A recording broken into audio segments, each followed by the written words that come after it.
শুভ সকাল বন্ধুরা, আপনারা সকলে কেমন আছেন? আশা করছি সকলে খুব ভালো আছেন। আমরাও বেশ ভালোই আছি। সকাল সকাল ঘুম থেকে উঠে আমাদের পরিবেশটা আপনাদের সাথে শেয়ার করছি। তো গ্রামের বাড়ি যেহেতু আপনারা দেখতেই পাচ্ছেন, আর গ্রামের বাড়িতে এই যে সামনে জমিটা দেখতে পাচ্ছেন, এই জমিটাও কিন্তু আমাদের। তো এই যে পাশের বাড়ি ওরা সব গরু ছাগল বেঁধে রাখে। তো আর সকাল সকাল ঘুম থেকে উঠে সকলের কিন্তু এই যে গরু গোয়াল থেকে বের করে নিয়েছে। এই যে গরু সব এখানে বেঁধে দিয়েছে, ছাগল বেঁধে দিয়েছে সব আর কি। যেহেতু গ্রামের বাড়ি আর সকাল সকাল ঘুম থেকে উঠে পড়ে সকলেই জমি জায়গার কাজ শুরু করে দেয়, সেই জন্য সকাল সকালই ঘুম থেকে উঠে সবাই চলে যায় মাঠে কাজকর্ম করে। আর এখানে দেখতে পাচ্ছেন রাস্তায় বেশ সুন্দর ফুলগুলো ফুটে রয়েছে। আর এখানে যে ভুট্টা জমি, ভুট্টা প্রায় তোলা হয়ে গেছে, এখন গাছগুলো আর কি দাঁড়িয়ে রয়েছে। গাছগুলো তুলে নিয়ে এখানে আবার চাষ করে ধান বুনবে। তো এগুলো সব আর কি তোলা হয়ে গেছে ভুট্টা এখন। আর আকাশটাও একটু মেঘলা রয়েছে। আর এদিকে এই যে আমাদের বাড়ি, এটা হচ্ছে আমাদের বাড়ির মিষ্টি কুমড়োর গাছ। তো মিষ্টি কুমড়োটা এই যে মাটিতে আর কি লতিয়ে চলছে, তো বেশি মোটা হয়নি, তো ওই ডগা পাতা খাওয়া যাবে এরকম হয়েছে আর কি। বন্ধুরা এই যে মিষ্টি কুমড়োর শাক পাতা খাওয়া যাবে।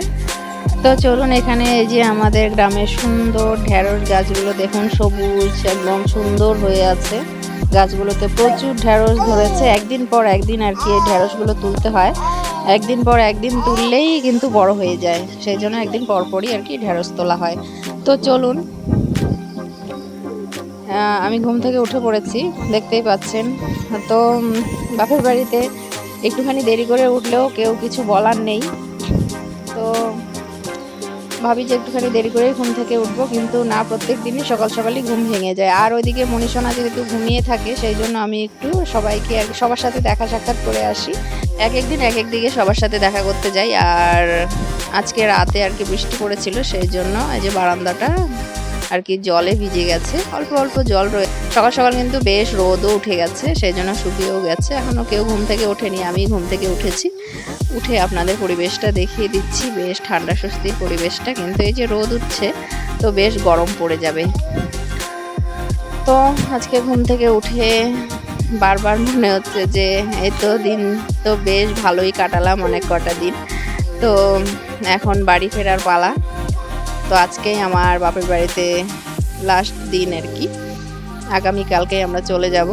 তো এখানে এই যে মনীষণাকে দাদা আর কি মামা ভাত খাওয়াবে, সেই জন্য এই যে দাদা কোলে নিয়ে বসে পড়েছে। আর এই জামাটা লাল টুকটুকে সুন্দর একটা জামা, দেখতেই পাচ্ছেন, আমার মনীষণার জন্য দাদা নিয়ে এসেছে। এই জামাটা পরে মনীষণা বসে পড়েছে। এখানে এই যে 5 রকমের ভাজা রয়েছে আর পায়েস রয়েছে। যদিও ভাত খায় না, তবুও ওই মামা ভাতে একটুখানি খাওয়াবে। আর আপনারা শুনতে পাচ্ছেন ভয়েস ওভার দিচ্ছি, আর আমার মনীষণা এখানে দাঁড়িয়ে দাঁড়িয়ে কথা বলছে। কত কিছু যে বলে, আর প্রচুর কথা শিখে গেছে জানেন তো। তো কিন্তু প্রচুর কথা বলতে পারে, অনেক কিছু কথা বলে। তো মোবাইলের সামনে কথা বলে না, ওই এমনি যখন থাকে তখন প্রচুর কথা বলে। তো মোবাইল অন করলে আর কথা বলতে চায় না, তখন আবার লজ্জা পায়, সেই জন্য আর শোনানো হয় না। তো যদি কখনো কথা বলে অবশ্যই আপনাদের সাথে শেয়ার করব। তো চলুন, এখানে দাদা আশীর্বাদ করছে, তারপরে যে পায়েস খাওয়ানো হবে ওকে, আর একটুখানি ভাত আর কি মুখে দেবে নেও। হ্যাঁ, কি আমার মনীষণ আমার সাথে কথা বলছে, ওর সাথে কথা বলছি না বলে ও রাগ করছে। কি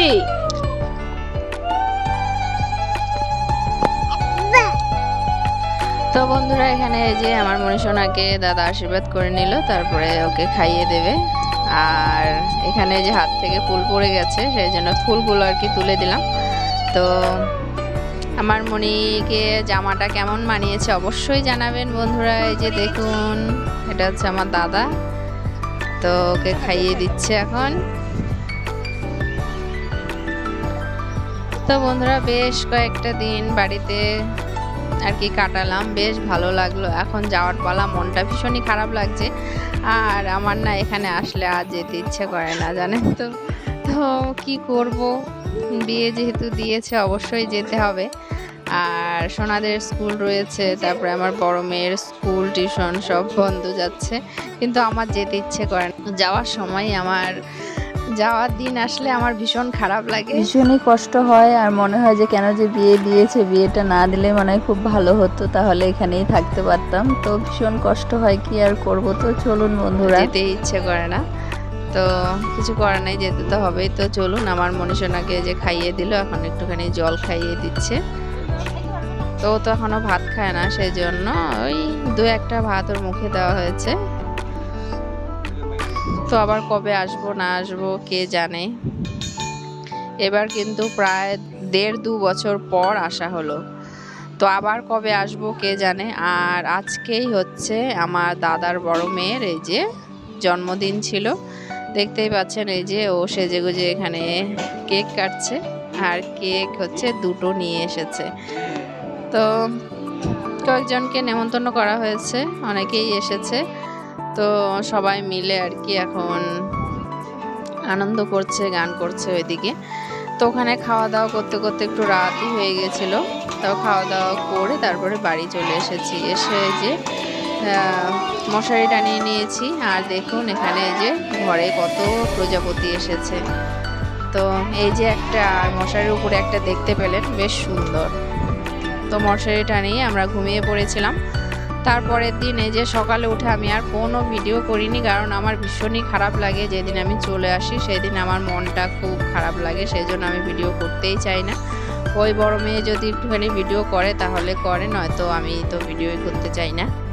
তো এই যে বাড়ি চলে যাচ্ছি, রেডি হয়ে বাসে বসে পড়েছি। তো ভাবলাম যে একটুখানি ভিডিও করি চলে যাওয়ার। তো বাড়িতে ভীষণ কান্নাকাটি হয়, তো সেই জন্য আর ভিডিও করি না আসার সময়, কারণ মাও প্রচণ্ড কান্নাকাটি করে, সাথে আমিও, সেই জন্য আর ভিডিও করি না। খুব খারাপ লাগে, ভীষণ কষ্ট হয়। তো আমাদের যাওয়ার পালা, সেই যে 3 মেয়েকে নিয়ে আমি এখন চলছি শ্বশুরবাড়ি। তো চলুন, আজকে ভিডিওটা কেমন লাগলো অবশ্যই জানাবেন বন্ধুরা। তো আবার এরপরে শ্বশুরবাড়ি ভিডিও আপনারা দেখতে পাবেন। তো এখন শ্বশুরবাড়ি গেলে পরে আবার কবে কোথায় যাই না যাই তা বলতে পারছি না। তো শ্বশুরবাড়িরই ভিডিও আপনারা দেখতে পাবেন। তো যদি ভালো লাগে তাহলে সাথে থাকবেন, পাশে থাকবেন, অবশ্যই লাইক কমেন্ট শেয়ার করে দেবেন। তো চলুন, আজকে এখানেই রাখছি, আবার আসবো আরেকটি নতুন ভিডিও নিয়ে। তো আজকে এখানেই রাখছি, টাটা বাই বাই, সবাই সুস্থ থাকবেন, ভালো থাকবেন, নমস্কার।